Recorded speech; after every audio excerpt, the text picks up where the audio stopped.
All right, let's be real. Let's keep it funky. We're approaching that time where people are starting to feel that Monster Hunter Wilds burnout. Either they completed all the content either they completed all the content in the game that they've seen, or they've gotten all the way to the point where they've done all that they think they can do. For me, there's so much more that I want to do. There's so much more that I haven't done that I find it personally hard to believe that, hey, you could be done with this game. But I digress. Here are 5 things that I'm doing to kind of combat that burnout. Now, these things work for me. They might not work for you, but let's take a look at them. Number 1, learn a new weapon. Hey, I'm a great sword main through and through. I picked up Hunter Horn, loved it, made every Hunter Horn, and I was like, you know what? They give me the options to learn 2 weapons. I'm gonna learn 2 weapons.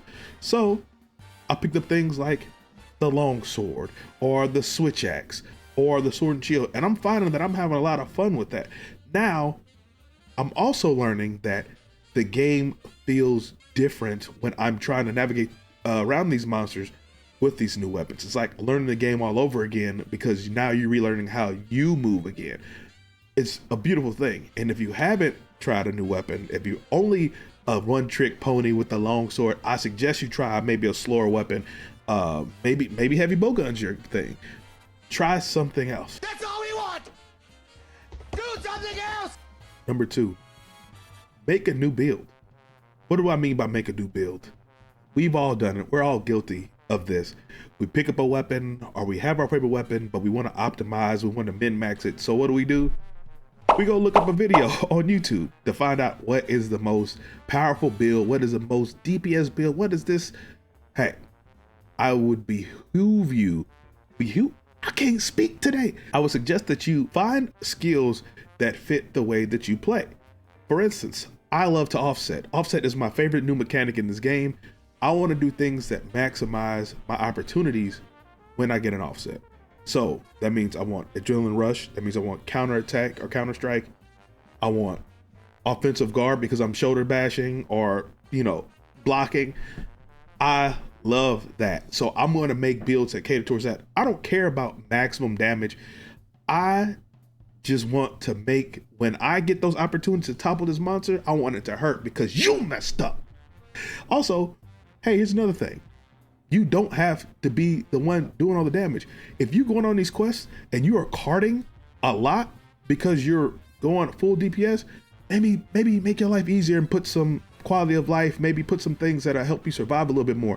In a hunt, it's better to live through the thing and take 30 minutes to beat the monster rather than dying 10 minutes into the quest on a super rare hunt.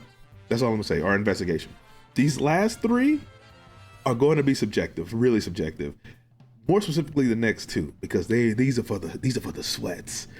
Number 3, title hunt, meaning hunt a certain amount of monsters and get your title / crown hunt. I put those 2 in the same thing because you're gonna be fighting the monster over and over and over again to get these, to either get that mini crown or gold crown or get those titles. Now, the reason why this is a good thing, right, is because yeah, you've beat the game, you've gotten past a monster. You may have escaped past a monster with two carts and you made it on your last cart. Barely, but how about we get in here and after that 30th time, after that 50th time, I know that sounds repetitive and scary to some of y'all, you get to know the monster's movements. Like right now, that wing drag that he does, you don't have to roll. You can literally just walk to the left if you see it coming. Like things like that you start picking up on and the game will become easier and become like, you start to know it like the back of your hand. And that's what makes Monster Hunter great. It's learning these monster tendencies and then exploiting them and making them your opportunities. That's what Monster Hunter is about. And so when these tempered versions or these art tempered versions come, like when Raidal comes, you're ready for the normal move set. And when he starts adding these new move sets, you'll be ready for it. Number 4, arenas. I was never really big onto arenas. Until last night. Me and the Royal Josh, you've seen him in my tier list video. He's on almost every stream. We were fighting so hard to get that sub 3 minutes Chatacabra. And I know it's chatty. It's the baby frog. I know. But it was so much fun trying to get that A rank. And I could see us going back in there, trying to get more A ranks with different weapons. And the best thing about Arena is that there's no investment. If you want to try a new weapon, you can do it in arena and at no material cost to you. That's the best part of arena, and you get to go against those different times against different players across the servers. So take that one with a grain of salt. I know that I'm going to be doing that a lot more with Wilds. Number 5, become hunter's assistants, aka Icky. What do I mean by that? Join SOS hunts. Be a hunter's assistant, literally. Go into these missions, maybe they story missions, and go into some of these harder missions and help your fellow hunters out.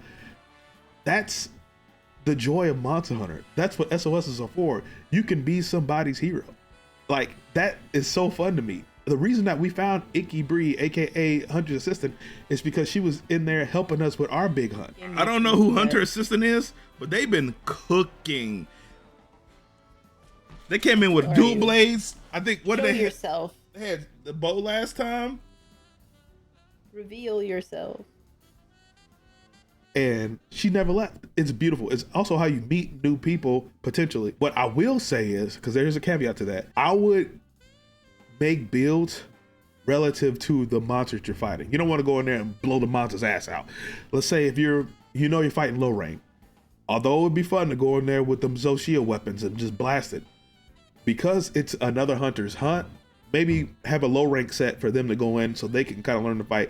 And since you know the monster, you won't die. You can still do what you want to do and stomp it in, but at least you'll be doing it at a damage rate that they can actually see all the progressions of it, right? All the progressions of the monster. And that you can make a low rank set, you can make a low high rank set, a mid high rank set, and then the end game set if you want to help people that way. But those are my 5. Really easy, really simple, really clean. And if you like this video, make sure you share it with your homies that may be reaching that point of burnout, and you tell me some of the things that you do to prevent burnout while you playing Monster Hunter Wilds. But until then, I see you in a hunt out there somewhere. Peace.